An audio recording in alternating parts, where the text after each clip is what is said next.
Well, it's Sunday evening, 7:30. We've just had a lovely dinner up in a buffet restaurant, and at 8 o'clock I'm going to see a lovely show while Maggie goes to the casino to lose a few pounds.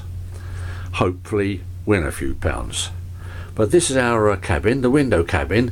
It's dark outside, so the curtains are drawn, but we have a lovely view from the picture window.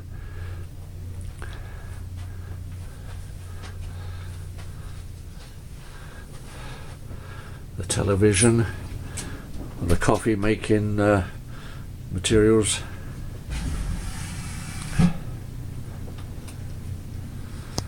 And who's that handsome fella there?